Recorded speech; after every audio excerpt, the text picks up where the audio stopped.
Welcome to the Filmistines, the double feature podcast. Join us as we unravel the interwoven experience of the continuous conversation of cinema. Take part in pairing movies with their cursed counterparts, movies that share DNA, or even pairing questionable duos by joining our Patreon at patreon.com/Filmistines. We offer tiers at the $1, $5, and $20 level, where the $5 tier will grant the ability to request films to further the discussion. So grab some popcorn, sit back, and get ready to join the 100-year conversation. This is the Filmistines, where movies are more than just entertainment, they're an experience. They're an experience. All around you. And welcome back to another episode of the Filmistines. Thank you guys for joining us today. Today I am joined by my sleepy friend Lucy. Hello, everyone.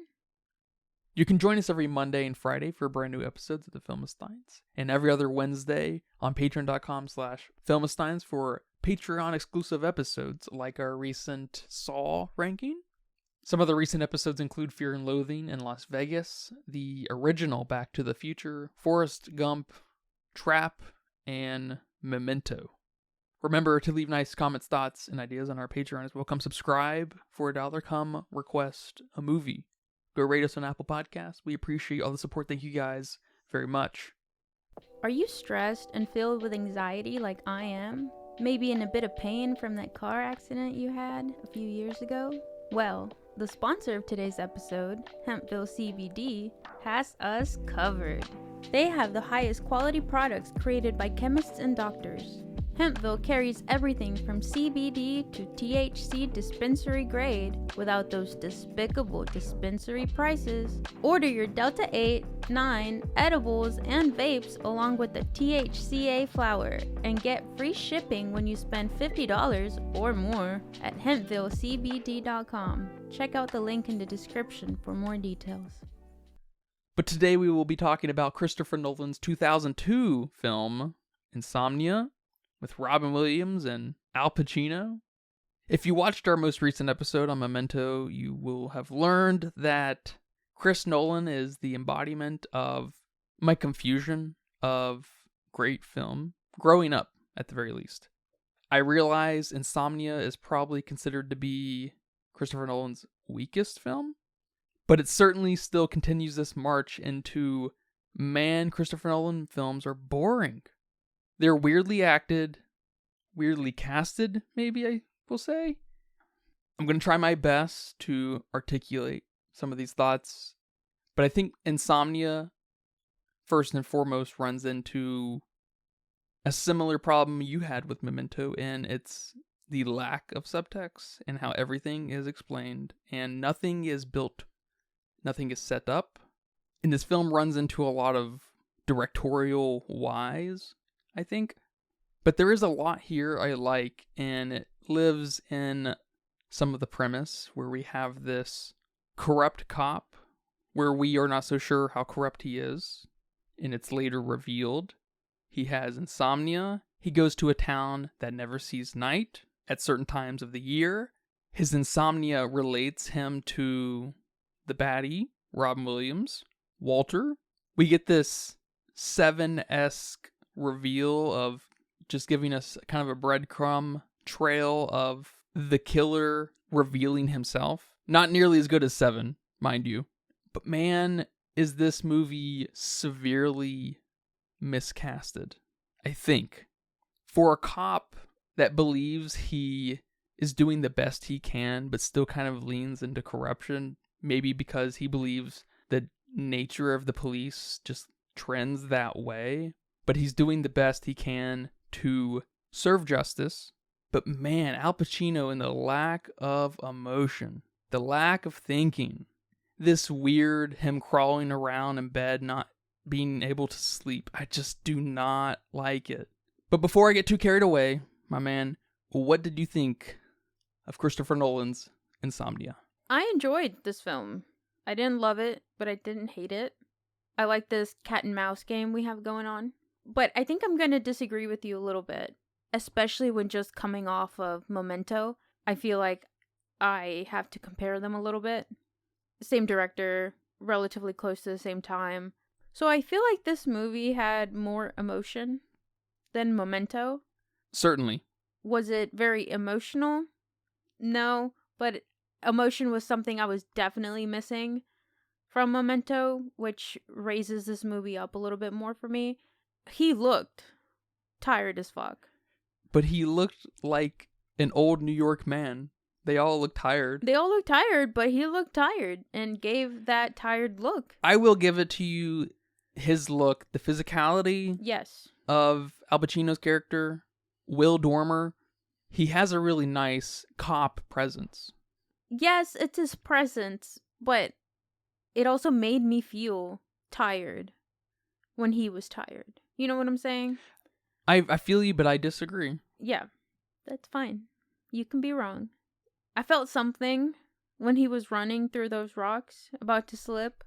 And it was a situation where somebody could have said, hey, watch out for those rocks, they're slippery, and wasn't. Which I think Chris Nolan is known for. The over-explaining, the saying the thing. And there were many situations here that didn't say the thing that I appreciated. I was cringing. Uh-oh. For him, for his safety. Oh, okay. Yeah. Yeah, you could have seen a reality where Will Dormer was like, man, these rocks are slippery. Like in his head, like some kind of narration. Yeah, something like that. And I appreciated it wasn't, because we did focus a little bit too much on those rocks.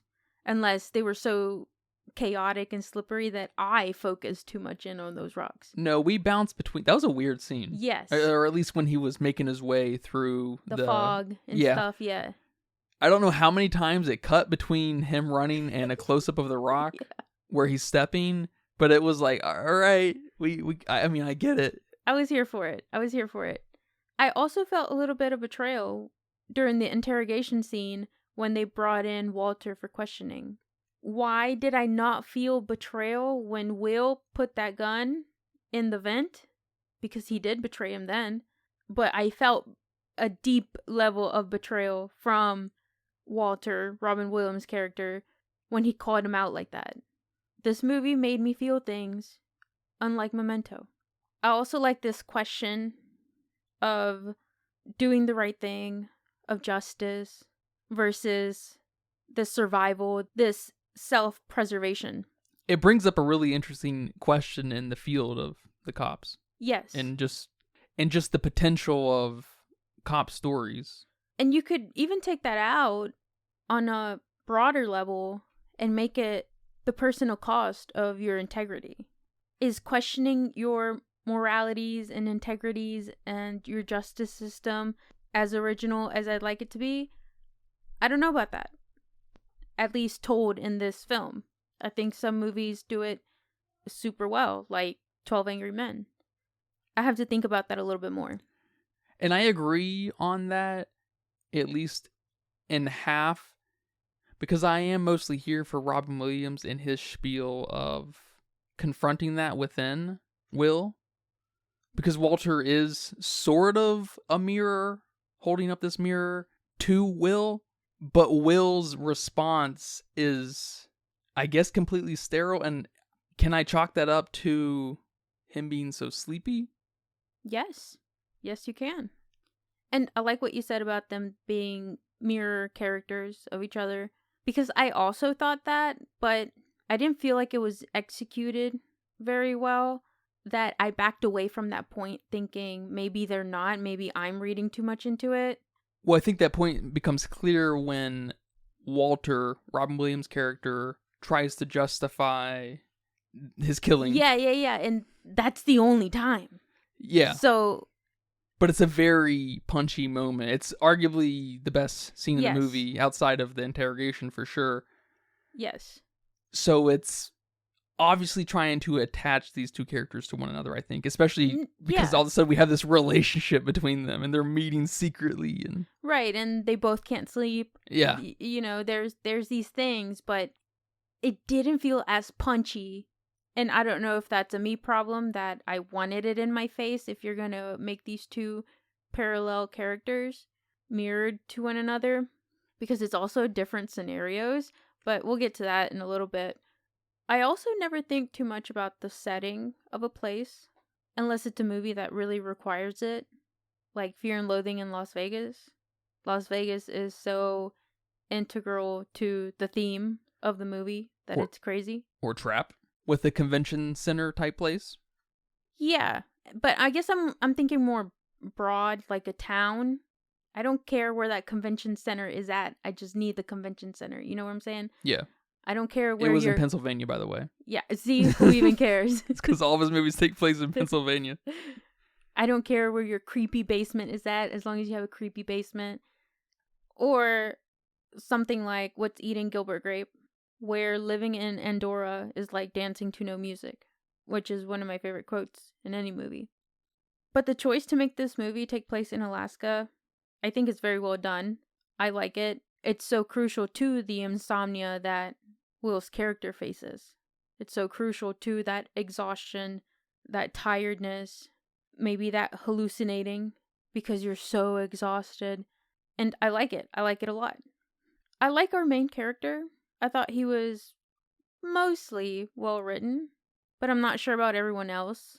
Some of our supporting characters could have been developed a lot better. But I am questioning the performances. And now, since you brought it up a little bit ago, I'm questioning the casting choices. That's a good point. I didn't think about that being the problem.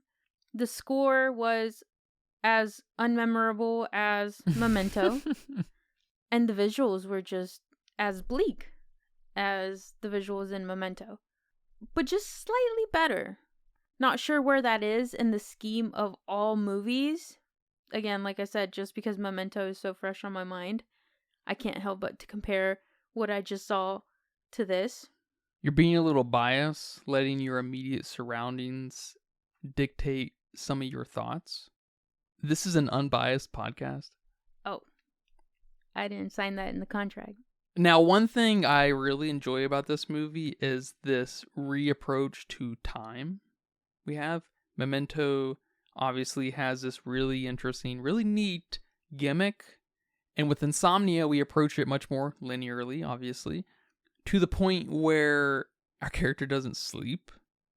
It's a sort of time distortion that has no punctuation. There is no going to bed for this man. There is no waking up and showering. You know, he probably does shower when he gets out of bed and tries to go to sleep and whatnot. But there's a disruption in this man's experience that puts the normal human experience of time into complete chaos and question, which is really cool, I think. Probably the coolest part of the movie. No, I agree. It's almost something similar I feel, and I'm sure a lot of people feel, during the winter months down here in the South when the sun starts going down at 4:30, and you're automatically put in this sort of depression mode. Sure, and it especially made me think about how you'll leave a theater and it's dark outside and you're like, man, how long was that movie? You know, it's a 2-hour movie, no longer than any other movie, really. But it feels like time moved in a funny way, right?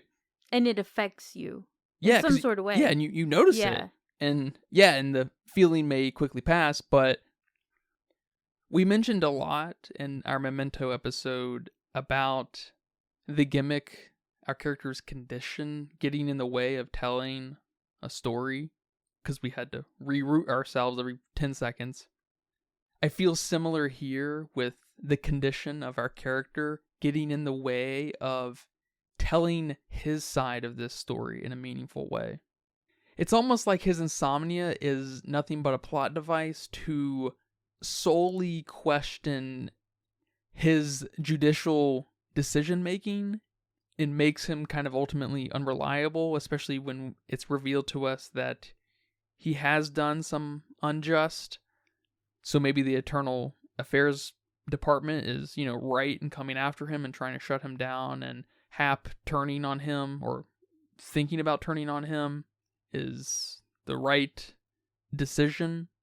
These are heavy things. His career is being put into question, but his insomnia makes him completely unreliable as a character and completely uninteresting, and to the point where his character starts to feel like he's on autopilot as a police officer, not really questioning his previous decisions or his decision making now. Does any of this ring true with you? I'm gonna have to disagree on his unreliability as a character. I don't know if it's established very well, because I too was thinking about that. He comes to Alaska, he comes on the scenes, and he's like, boom, someone cut her nails. Like, whoa, how did you figure that out? He's just a smart man. Or, oh, she couldn't afford a designer dress. Somebody had to buy it for her. What? Okay, sure. We'll go with it. We'll believe you. And you think these things will start deteriorating, but they don't. He's still figuring out the next step. Whereas something as Insomnia will make you not as sharp. Yeah. So we really lacked the symptoms to the disability. You know what I'm trying to say? No, absolutely.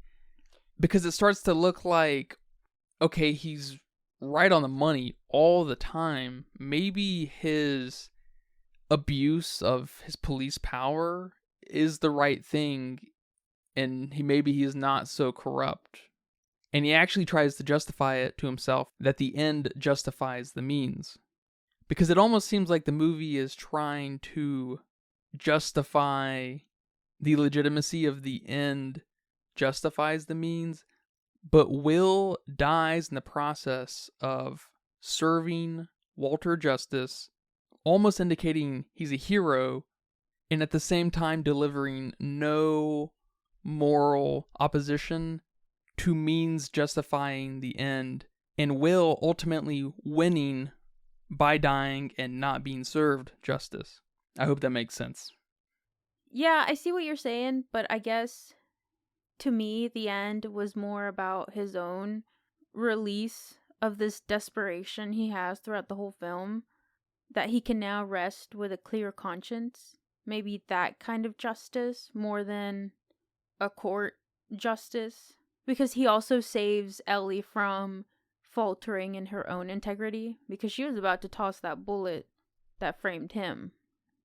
And then now have another mirroring element of himself, because she's supposed to also be bright and quick and whatnot. Sure, which is a great theme of this cycle living within a police force, right? Yes, because the ending to me felt very bittersweet. Not that I loved this character or any of these characters, but I went on this journey, at least, with Will. And him dying, realizing or accepting that he is corrupt, was the moment for me. I didn't give Walter's execution any other thought, because in my head, he is the bad guy. He's a psycho. Yeah. I wish we would have developed his character a little bit more. And see, that brings me back to the point of, I like that. I will say this personal journey outside of the archetype of cops, the theme of cops. But I'm receiving such little oomph out of Al Pacino, out of Will, that I'm seeing just the representation of cop. Yeah, and I guess I'm not getting enough of any of the other cops, that I'm not seeing the copness of these cops. That's just not in it for me, because they're over there making jokes, they're incompetent, so I don't know. It's hard to place. Did you think Robin Williams was miscasted as the bad guy? Because I wanted more of an exploration on why he didn't see himself as a villain, which we touched on it a little bit, but we didn't get enough of it. I think we run into a similar problem with him and Al Pacino, but I will say I think Robin Williams and Walter's problem is more of a writing and direction problem, and I think that has mostly to do with us not spending enough time with them, like you're saying. Yeah. Because a lot of the time we spend with Walter is him on the phone with Will, relating to him. They're powwowing. And I think this is when the Memento thing and a lot of Chris Nolan thing pops up, where if you're explaining, you're losing. Is that what they say? Is that what they say? Something like I that. like it. Where we're being hand-fed the tissue these two share with one another, and not so much on what makes them tick. So you don't think it was a miscast, but more of a direction problem? Because Robin Williams is an icon, even to our generation. May he R.I.P. in peace. But he's got these beautiful eyes that look kind. You know what I'm saying? He has the look of a dad or a mentor, like in Good Will Hunting. I'm not crazy familiar with his filmography outside of, The Genie and Mrs. Doubtfire, those kids. Those kids. Those kids' movies. Oh, the movies. The movies. Yeah. So I don't know his, adultier things. I'm not quite as familiar. And he's also a funny guy. So I'm not sure if that was a casting situation that off-put people. It's a fun space to want to play in. Casting someone like Robin Williams, someone who is very inviting looking. Yes, he's got a very welcoming face for some reason. Right, and I guess he has to be for this teenager to approach. I can't blame anyone for wanting to say, hey, what if someone like Robin Williams played a really nasty character? There's something really unsettling about that in the right way. Yeah, that's like making Zac Efron Ted Bundy. Excuse me? I'm not going to have the hots for Ted Bundy, but I do. Yeah, there's something interesting in making a killer hot. Yeah, Yeah. I feel you on that. And I get the attraction to wanting to make that decision. And they embrace some of that with him approaching what he's done, killing that little girl, with this gentleness of... There was no gentleness behind that. There's almost like a retard nature to it. Yeah, okay, like a Lenny of Mice and Men moment. Yes, where he's not really sure what he's doing in the moment. That's funny. Because he just wanted her to stop laughing at him. Which sounds exactly like something Lenny would do from Of Mice and Men. Yeah, that's how he kills the girl. She starts screaming because he was petting her hair and she got scared. She's like, okay, you can stop now. And it freaks him out. And he's like, no, don't start. And it escalates. I know this is irrelevant, which is weird because nothing in your film should be irrelevant. But did he sleep with that hotel lady? They woke up in bed together, right?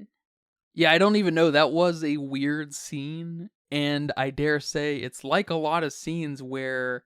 Because it made me think the implications of sleeping with someone in a scene.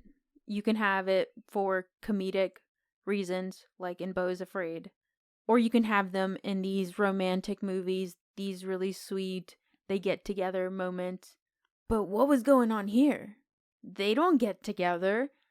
Who is this woman? I mean, I know she's shown throughout the movie. She hears his conversation when he's arguing with, I don't remember who. And we see her when she knocks on his door and is like, hey, people are complaining that you're being noisy. So she's in the movie in bits and pieces. But it's like, oh man, I didn't know you guys had that kind of relationship. Yeah, did you you had a thing for each other? Is it just to show us that there's some trust here, right? Because sleeping next to somebody, whether just to sleep in a bed or sexually, is a sign of trust. I think that's how I am interpreting. See, this is just maybe another addition to... This man is unaffected by his insomnia. There's some stability here that he can form trust. He has great insight, makes great decisions, it's weird. He's too level-headed. I'm not getting enough emotion out of him. I hate to say something like that, but I'm not getting enough out of Al Pacino. Yeah, he's just exhausted. He's an exhausted man. Still has time to get laid. All right, cool. But yeah, that scene just threw me out. I just wanted your thoughts on it. If it's as weird as I'm thinking it is, or out of place. I'd have to rewatch it with a notepad, but there was probably a weird thing, weird edit, weird cut every 5 minutes in this movie. Weird action. I asked why a lot in my head about X, Y, and Z. This had nothing on the other questions. Well, man, thank you for watching this movie with me and talking about it here today. You're welcome. Do you have a budget guess? My budget guess is 20 mil. If Memento had a low budget, this movie coming out 2 years after Memento, I'm just gonna increase it a little bit to 20 mil. I mean, that's sensible, but it says here that it was $46 million. What? I don't know in what world this movie cost $46 million. Okay, here's in 2002 especially. Yeah, I guess this is where his budgeting starts getting a little outrageous. Yeah, the industry's like, oh man, we have a really great director in our hands. Let's just give him all the money, apparently. Yep, for those donuts. And it apparently went on to make $114 million. So Holy poops. Is that because this is a remake? Or because he got so much fame from Memento? I mean, totally a combination, and Al Pacino and Robin Williams being there. Oh, that's true. Very true. It was probably a little bit of a failure in that way. I bet they were expecting a little bit more. Ooh. But that's all right. That's all right money. That's true, especially if they gave him 50 mil. Well, over on Letterboxd with 320,000 people, they weighed in at a 3.5. Wow, that's a little bit high. This is his weakest film, and it still has a 3.5? I think so. I think so too, based on a lot of reviews I saw. I'm giving this a 2. I struggle between a 2.5, but I don't think I can go with a 2.5 on this film. Yeah, this is a solid 2 for me. It has a hard time maintaining its competency in what it's trying to say. I frankly was very bored watching it, completely unmoved. It only furthers my narrative of believing Christopher Nolan is very easily the most overrated director. But I look forward to his next movie, nonetheless. Well, man, thanks again for talking about this movie here today. And thank you guys for listening to this episode of The Filmistines. I hope you guys enjoyed that. Remember, we post every Monday and Friday with brand new episodes of The Filmistines, and every other Wednesday on patreon.com/Filmistines for Patreon exclusive episodes. Our next regular episode will be on Christopher Nolan's The Prestige. Oh man, another Christopher Nolan film? It's a Christopher Nolan marathon. That's what watching his movies feel like. That I'm me running a marathon. Nah. But I hope you guys look forward to that. I know I am. Remember to leave nice comments, thoughts, and ideas on our Patreon as well. And come subscribe. Come request a movie. Go rate us on Apple Podcasts. We appreciate all the support. Thank you guys very much. But until next time, take care. Bye-bye. Bye-bye. And that's a wrap for today's episode of The Filmistines. Thanks for tuning in and joining us on our cinematic journey. We hope you enjoyed the discussion and gains new insights and perspectives on the world of movies. Don't forget to subscribe to our podcast on your favorite platform, especially Patreon at patreon.com/Filmistines, and follow us on social media for more film-related content. We love hearing from our listeners, so if you have any feedback, suggestions, movie recommendations, or book recommendations, please feel free to reach out to us. Until next time, keep watching and keep loving the magic of movies. This is The Filmistines, signing off.